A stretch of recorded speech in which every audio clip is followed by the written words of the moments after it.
Hey guys, it's a it's a bittersweet happy Wednesday today. It is a bittersweet Wednesday. I would say that I'm a little sad this Wednesday, but I'm happy, especially I'm happy for you, Julie. Thank you.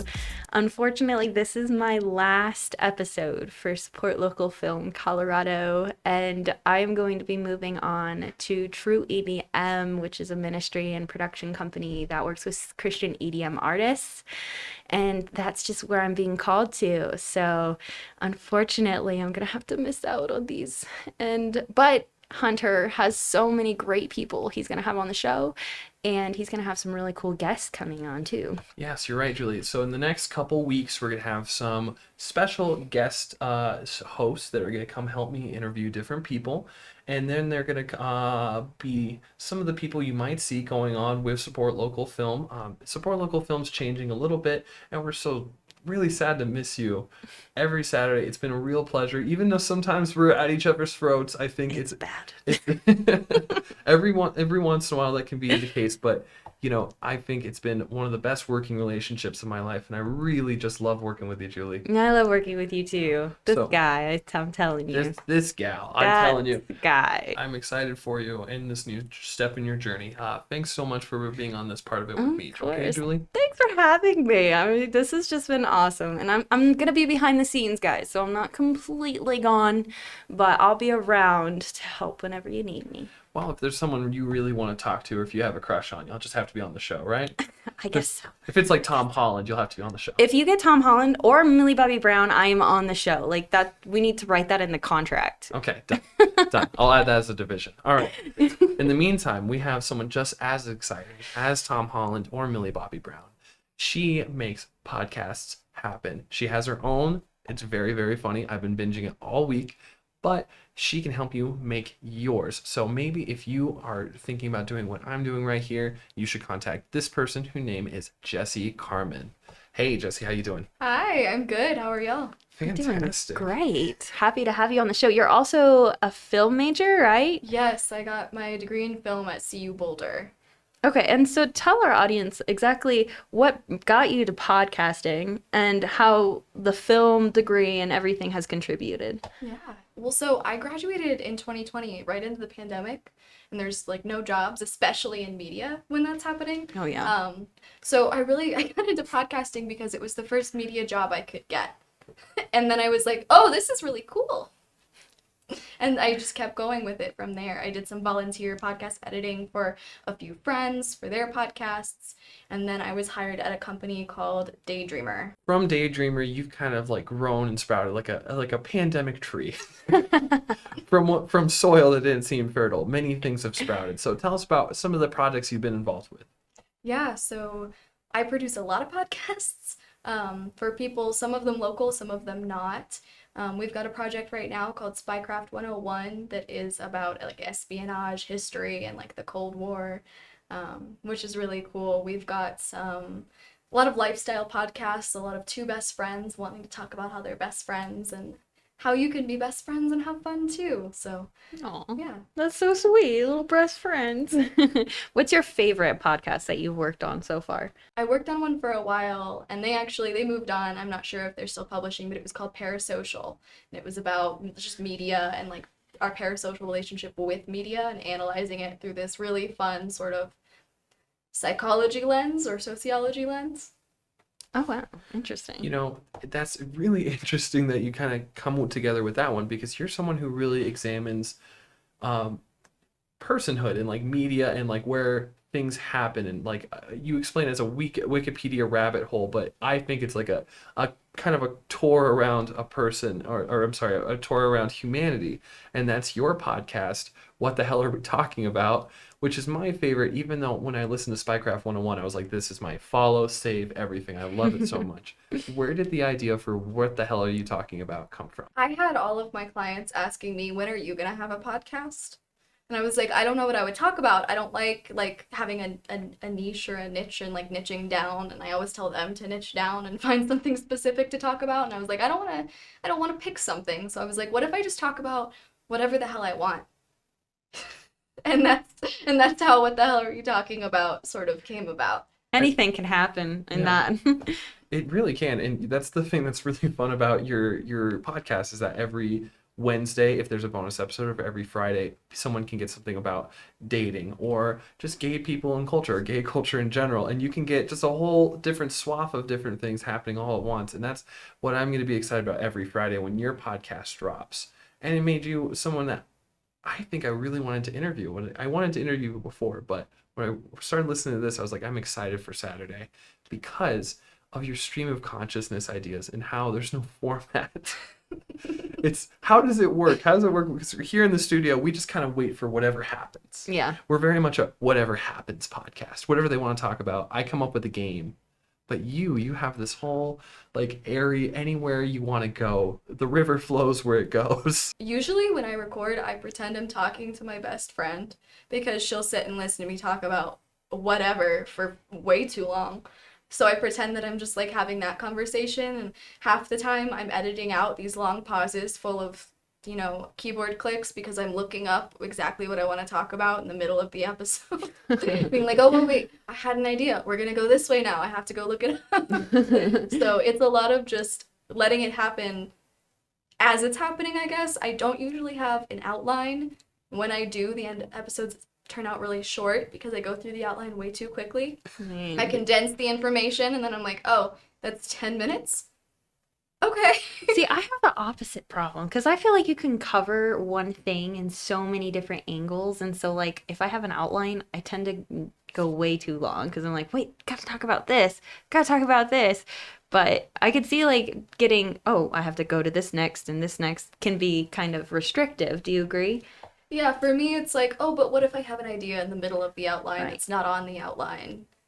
Or I realize that there's something else that I need to add that's not on the outline. I feel like I'm constricted by the outline, but that's just me. I don't do well with rules. So I think it's more of a me thing. Neither do we, though, because, like, some of the conversations we have, they go places, and we're like, how did this happen? But they end up being the best episodes. Sometimes, and sometimes you're just like, why did I let it get here? Where does the conversations with your real best friend, when you guys are chatting, where do those go? That's what I'm interested in.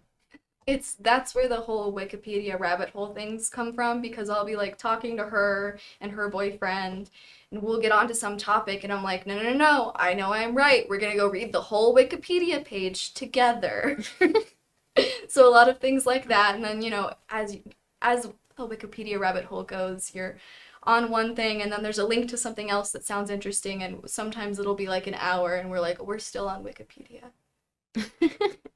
That's so modern day, though. Like, nowadays I have so many friends we bring up something and I don't remember the name of a lot of things, and then we have to Google it and we have to figure it out, and then you're right, then a link will pop up, and it's just like, I feel like that's a trend nowadays with friends and like communities of people. Yeah, you go on this whole journey. You just because you forgot the word for something. Right. Yeah, it's great. Do you kind of feel like that's like a metaphor for where we are in humanity now? Because we're kind of falling down our own little rabbit hole in different ways, and people may be falling down media rabbit holes and getting the wrong information. Wikipedia is a very good resource now, but it wasn't 10 years ago. So how do you kind of like see us human-wise through your podcast? I think that there's some truth to that, but I also think that I don't know that we're really using media to its fullest potential, because I think most of us consume it casually. And there's nothing wrong with that, but I think we are meandering. I guess I'm just a little bit more pessimistic about it. Well, what do you think would be the full potential of media? A good question that I didn't think about at all. That's okay. I mean, it's hard to define as an answer. Like, I read this book by David Eggers, and it's like about Google, but if Google turned evil. It's called The Circle. Mm-hmm. And there's a terrible movie with Tom Hanks where he plays Google's or The Circle's CEO, and he's evil in it. And it makes me feel like there's two different paths we can take when we say the fullest potential. Yeah, that's true. We could go way too far with AI and end up somewhere we don't want to be. Well, yeah, there's plenty of like sci-fi books that we could read about that. Like I think the one that comes to mind is I Have No Mouth, But I Must Scream. Mm-hmm. No one's ever read that, but at the same I'm time, like, I've never heard of that oh, before. it's from Harlan Ellison. He wrote The Invisible Man. That sounds. Oh, I know the Yeah, Invisible Man. you know The Invisible Man. It's same. He wrote scarier things later. Oh, really? He changed. He changed. Yeah. It works. got worse or better depending on your preferred genre. Yeah, honestly, but at the same time, I'm wondering exactly what we can use, and maybe a better question would be, what would be the fullest potential of podcasts, since you're someone who really emphasizes that? Podcasting is already, I feel like, a very interactive medium compared to some of the other things, some of the other types of media that you can consume, but I think that they could be more interactive, personally. I think that podcasts could be more about connecting people, and they already do that, but I think that the audience of a podcast is a huge untapped resource that a lot of podcasters don't really dive into. Really? That makes sense, actually, because I know a couple people who will just look up like a specific topic, listen to the podcast, and then like, oh, they got the information they needed, and then they don't watch the same podcast or listen to it ever again. So where do we kind of challenge that? I think a lot of the podcast streaming platforms are moving a little bit that way. Like Apple having reviews is honestly just a very basic way to interact with your audience, and now Spotify added ratings, which is wondering, I think they might add reviews at some point if they haven't already. But I think that podcast platforms need to allow for more interaction.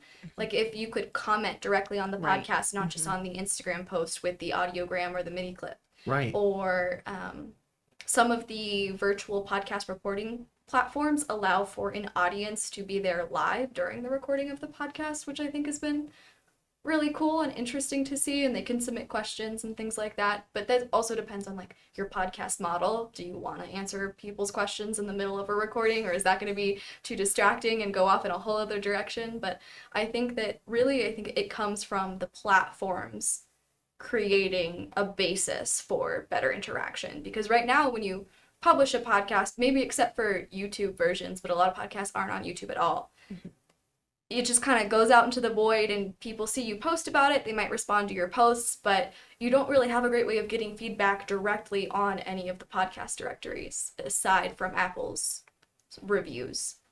So this is Support Local Film Colorado, and we are requesting more from Spotify, Apple, and Amazon. Please let people comment. And not just that, Podbean, we're looking at you, Mm-hmm. and we're mad as hell. Game time. I think you're absolutely right. So, Jessi, since you're such an expert in podcasting, I thought it would be fun to not do that at all and do radio movies. I love movies about radio. If it's like, I think when I was in middle school, this one movie called Rock the Boat in America got released as Pirate Radio came out, and it changed my entire life. It brought me onto the Beatles, the Kinks, all the great British rock band music, and it's a fun radio movie. So today we're going to talk about that movie and some others. Are you ready? Yes, I'm ready. Question 1 for Pirate Radio time. Like most British movies, nearly the entire cast of Pirate Radio was in the Harry Potter franchise. But one actor is not in Harry Potter, but another fantasy series. So who is that person, and what series were they in? Was it A, Philip Seymour Hoffman in The Hunger Games? Was it B, Tom Sturridge in The Sandman? Is it C, Nick Frost at The World's End? Or is it D, Chris O'Donnell in The IT Crowd? It has been such a long time since I saw that movie, but I want to go with A. Don't do that. I thought it'd be A. I really did. It's a trap. Is it a trick question? Why do you do this to people, Hunter? It's my one true evil little pleasure. C? Don't do that either. Oh my goodness. It's the IT crowd. Is it D? It's not D. It's the Sandman? It's the Too Sandman. new. I can't. The Sandman, I was thinking like genuine like fantasy though, because that's what I was thinking with Hunger Games. And Philip would be great on a radio show, right? Yeah. So that's exactly correct. Philip Seymour Hoffman is great as the Count in Pirate Radio. However, he's not in The Hunger Games. He's in Catching Fire. and Mockingjay. No, Part- that's no. No. Hunger Games is the trilogy. Catching Fire is this. No. That's a trick question for a reason. No. No. Give it to her. Got Don't it. you worry. You only need to get 2 out of 3 Okay. to make it. So you're already. Oh, This is one thing I'm not gonna miss. Hunter and his devious questions. oh, and you don't have to miss it either. Jessi, don't you worry. If you fail this quiz, you can just kill me with the podcasting recording mic and take over the podcast yourself. So you won't even need me or Julie. You can just support local film in your own way. But in the movie Sleepless in Seattle, the best of radio calls, there's a very specific one named Disappointed in Denver. Who is disappointed in Denver? Is it A, Tom Hanks? Is it B, Demi Moore? Is it C, Nora Ephron, the woman who directed the movie? Or is it D, Laura Dern? I want to say Laura Dern, but I don't think that's right. It would be one day, Laura Dern will be the correct answer. One But day. is it today? Is it today? I don't think it's today. Not today, So Laura. who is it? I haven't seen Sleepless in Seattle. It's okay. So, Tom Hanks. Actually, no, he was recording audio for a specific movie, but it was actually Toy Story. He was doing it while he was doing Sleepless in Seattle. So who else could it be? The director. It is, in fact, Nora Ephron. Mhm. Nora Ephron was actually the 4th choice to direct the movie. She wrote Oh, the wow. screenplay, and then they hired a whole bunch of white men, and until she got the job. And she made one of the most iconic movies of all time, and she said that some of the romance was based off of her and Carl Bernstein, who, if you know Carl Bernstein, he was one of the guys from Watergate. Yeah. But, he famously broke her heart into million little pieces. So then she went and made Sleepless in Seattle and stuck it to him. So take that, Carl. Also, Watergate. Also, Watergate. Carl got back and got revenge, but he got his revenge on Nixon. Yeah. There we go. It all worked out, It right? all worked out. It all worked. Everything went It's all wrong. good, yeah. He has bigger fish to fry. He's worried about politics. Yeah. He's worried about Nixon. He's like, I'm sorry I broke your heart, but this president. That's the plot of like most like political movies. Like, I'm so sorry I broke your heart, but also Richard Nixon. All right, so you did that with a palm. Now here's question 3. In the movie Good Morning Vietnam, one of these things may be true. Which one of these things is true? Is it A, Robin Williams ad-libbed every single one of his speeches over the radio? Is it B, there were no white and American-looking fellers to be GIs in the movie, so they kidnapped a bunch of kids from the international school and had them be GIs for Good Morning Vietnam? Is it C, Robin Williams for another scene had to do comedy in front of a whole bunch of other GIs, but those first kids from the international school were unavailable, so they got a whole bunch of pale-skinned like natives in the country they were in and had Robin Williams do comedy to them, which they still laughed at because Robin Williams is very, very funny. Is it D, there was a sequel plan called Good Morning Chicago for when, the guy who Robin Williams portrayed, Adrian Contreau, would come back to America and do the reporting at the 1968 Democratic Convention. Oh no, Nixon. Or is it E, all of the above? All the things I just said Gosh. are somehow true. I think it's obvious, right? I'm going with E. You'd be absolutely correct. What? All of these things, I thought it was A. unfortunately, all of these things are true. The movie was a mess. That movie was a mess. Oh my And gosh. F, I had a whole different thing planned for this podcast. I wanted to talk about exclusively how much the guy that Robin Williams portrays, Adrian Contreau, hates this movie. Hates it, because he's like, he hates Robin Williams. He hates that he portrays him as anti-war. He worked on Bush's re-election campaign in 2004. This is not a Robin Williams character. But I was just like, this is too much. Let's look at the wider picture. Nope, it's much worse. Oh my gosh. So really the thing is, if you are watching here in Colorado, we should call the show Good Morning Colorado as an homage, because just how big of a mess we are, it really matches them. Hey folks, so we have some exciting stuff going on.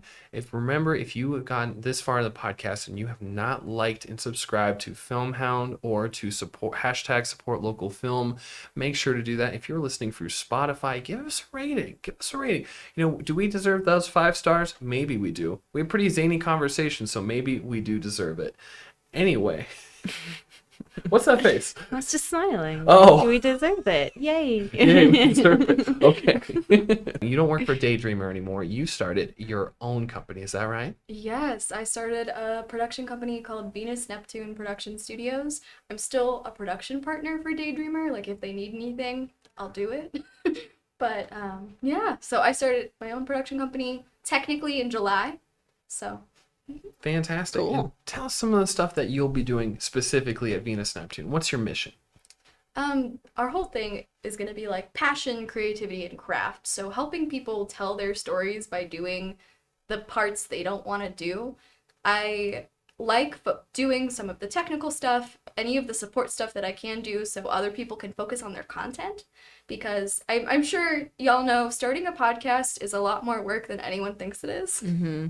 And so sometimes people dive in and they're like, oh no, what have I gotten myself into? Or some people know, they're like, I want a podcast that's edited, but I'm not going to do that. So just supporting storytellers and helping them tell their stories. That's great. Well, it's amazing to see more people doing this kind of work because it could really plant the seeds in Colorado for amazing things to happen. We're really excited to see where Venus Neptune goes. Where can they find you if they want to learn more about what you're doing? Yeah, you can find us at venusneptunestudios.com. We also have an Instagram, just at Venus Neptune Studios, no dashes or anything. So what kind of things are you planning on producing? I'm going to continue producing all the podcasts I've already been working on with Daydreamer. Those clients are going to be coming with me because Daydreamer is not going to have an in-house production house. I'm going to be doing contract stuff for them and stuff like that. So I'm continuing to produce what I'm already producing. I'm hoping to dip a little bit more into video and YouTube and stuff again. I have one podcast that has decided to include edited video, and that's been pretty exciting and a lot of fun. So hoping to do more of that.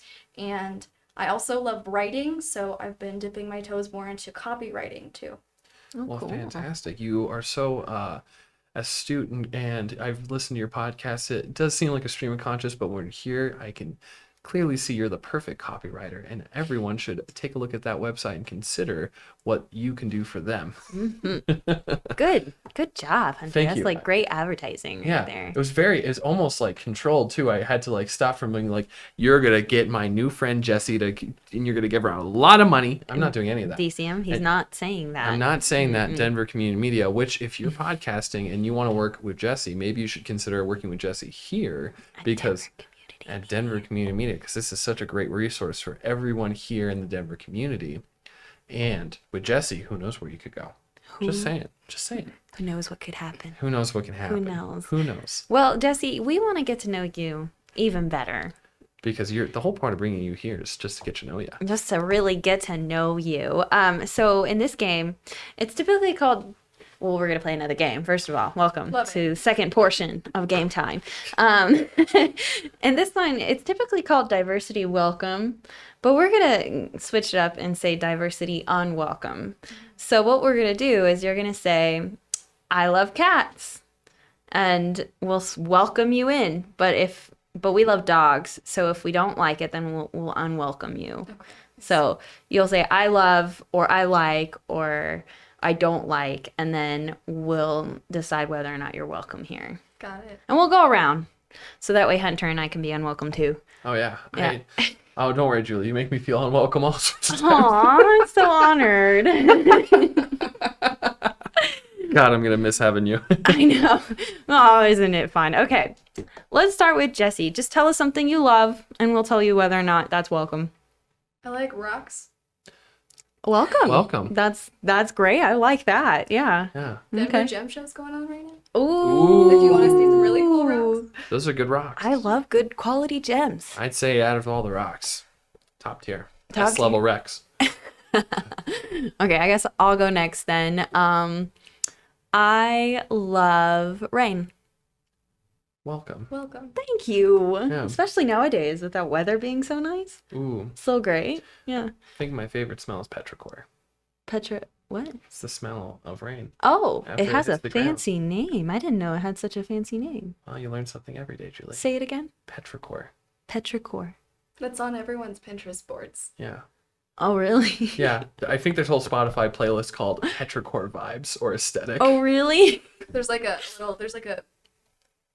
picture of like rain on a window, and then in like Times New Roman font, it's like petrichor noun. Oh, that seems like a whole Pinterest board right there for certain. That makes me think of like lo-fi when they have like the animation of the rain and they're studying in some sort of desk. It's always like someone studying when, the Yeah. lo-fi mixes and everything. I'm gonna go weird with this one. Okay. I like it when there's a Starbucks and I walk outside of the Starbucks and I see across the street another Starbucks. Unwelcome. Unwelcome. Unwelcome. Franchise needs to stop. Don't like Starbucks. I don't either. Hey, I'm so glad. what about with the petrichor vibes as a pumpkin spice? Don't you play this? I don't like their pumpkin spice. I don't either. I also don't like their frappuccinos because there's leftover ice. I like other pumpkin lattes, but not Starbucks. I was a barista for a very long time, and I am a coffee snob. Oh yeah? Starbucks doesn't cut it. I'm a very much a coffee snob, but I am a coffee snob who says that Starbucks is as good as Dazbog, which is my bottom. I do like cats. Unwelcome. This is Filmhound's production, right? Yeah. I should have known. So when you come with Sound Cat, we'll have to talk If until if then. it helps, my cats are big enough to be dogs. Yeah? They're Okay. like 14 pounds of cat Well, are they? each. Do they let you play with them? One of them does. Okay. One of them definitely could be a dog if he tried hard enough. To be fair enough, I mean, Champ, all he does now is sleep. So that's basically a cat, right? Yeah. Snoopy, more animated. Oh, Snoopy's such a sweetie. Snoopy has destroyed my house. It's his puppy, if you didn't. My cats like Here. to open the freezer. Ooh. Oh. That takes on talent. one. That is It skill. does it. They're on top of it and they jump too hard off of it and they push the door open. Wow. Whoa. Because it's just like, when the freezer's on the top of the fridge, not like Yeah. a separate door. Those are smart cats. Those are smart cats. Smart If it was one of those big like iron freezers, like with the big fridge, chest freezer. yeah, the chest freezer, like from the 1950s. We'll all go put on our 1950s floral dresses and try to open that thing. Yeah, that'd be great. Yeah, that'd be fun. So, Julie, what's one thing you want us to welcome you to? Let's see. I'm trying to think of something unique. I like B movies. Are these movies about bees or just movies? Like B movies, like Yeah. Milko Davis and like, Oh, I see. you know what I'm saying? Yeah. I say welcome. I say welcome. Oh, yes. You guys are awesome. Of Okay. course. I mean, we support local film. What the heck? Yeah. I like it in movies when there's just obviously something in the background that's not supposed to be there. No. You got me on this one. No. The end of the 310 to Yuma remake. Oh yeah. I don't think I saw They that didn't one. finish building the town. Oh, no.